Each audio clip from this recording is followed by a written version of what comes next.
আমি দেখতে একদম বাজে না, যে কোনো মানুষ দেখলে চয়েস করবে, সমস্যা নেই। আমার ফিটনেস আলহামদুলিল্লাহ অনেক ভালো, যেটা সবার চোখের দৃষ্টি কাড়ে। অনেক বেশি বয়সের লোকরে বিয়ে করলাম, আমি একসাথে কোথাও গেলে দেখা যায় হঠাৎ করে কেউ কমেন্ট করতেই পারে, এটা কি তোমার ভাই লাগে বা এটা কি তোমার বাবা হয়, করতে পারে। আমার বাচ্চা যদি যাই তার সাথে অবশ্যই বলবো ওটা তোমার দাদু, বাড়ি থাকবে গাড়ি থাকবে, যা সেই ক্ষেত্রে অনেক বয়সের লোকদের বিয়ে করে। অডিশনে এই ফার্স্ট তো আসলাম, এসে এখানে অনেক আপুর সাথে পরিচিত হলো এবং যারা অ্যারেঞ্জ করেছে সবকিছু মিলে আলহামদুলিল্লাহ ভালো লেগেছে। এটা যেহেতু বিউটি কন্টেস্ট, এখানে আমার শিক্ষাগত যোগ্যতা বা আদার্স কোনো কিছু এখানে ম্যাটার করবে না।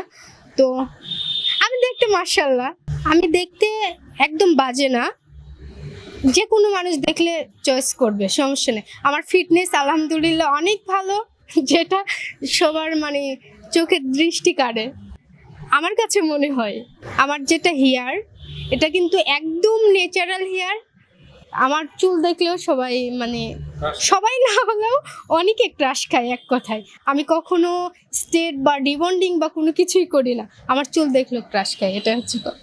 নিজেদের বয়সের তুলনায় বেশি বয়স বা বয়স, এখন আমি ওই রকম ভাবে বিশ্লেষণ করতে পারবো না, সিম্পলি বলি দেখা যায় যে অনেকের ক্ষেত্রে অনেক রকম থাকে, চাহিদা থাকে। কেউ চাই যে আমার একটা ছেলে দরকার, অনেক সুন্দর হবে, তার টাকা পয়সার কোনো কমতি থাকলেও আমার কোনো ম্যাটার করবে না। আবার অনেকে চাই যে না, ছেলে হলেই হলো, বাট আমার চলার মতো একদম সুন্দরভাবে চলাফেরা করব, আমার বাড়ি থাকবে গাড়ি থাকবে, যা সেই ক্ষেত্রে অনেক বয়সের লোকদের বিয়ে করে। এটা আসলে মনের শান্তি কখনোই হয় না, আমার মনে হয় এটা জাস্ট লোক দেখানো।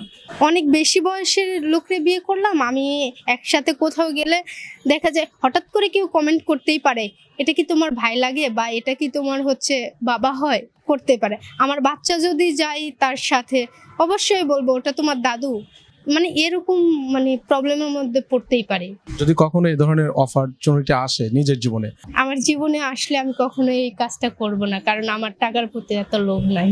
আমি নিজে একজন সিভিল ইঞ্জিনিয়ার, আলহামদুলিল্লাহ ওদিক থেকে আমার যেটা আছে এটা আমার চলে যাবে।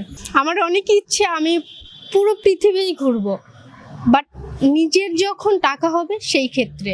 আমার শুটিং পারপাস, আমি যেহেতু শুটিং করি, আমার অনেক নাটক আছে, সেহেতু আমি শুটিং পারপাসে গেলে যাইতেই পারি, ওটা বিষয় না।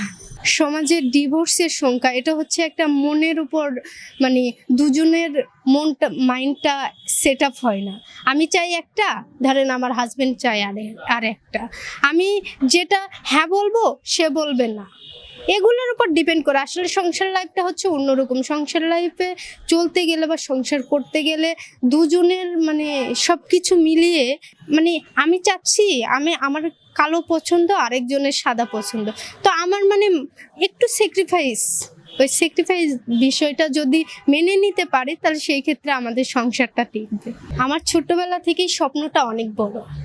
আমি যখন একটু বোঝা শিখলাম তখনই আমার ইচ্ছে ছিল যে আমি শহরে যাব, কারণ আমি গ্রামের মেয়ে, যে শহরে যাব, অনেক লেখাপড়া করব, অনেক অনেক কিছু হব। আলহামদুলিল্লাহ আমি আমার ইচ্ছে বা আমার স্বপ্নে পৌঁছেছি, আমি একজন ইঞ্জিনিয়ার হয়েছি। এখন আমার ইচ্ছে যে আমি মিডিয়াতে যেহেতু আছি 6 বছরের মতো, কাজও করছি, আরও ভালো কিছু করে আরও সামনের দিকে এগোতে চাই, সর্বোচ্চ জায়গায় যেতে চাই।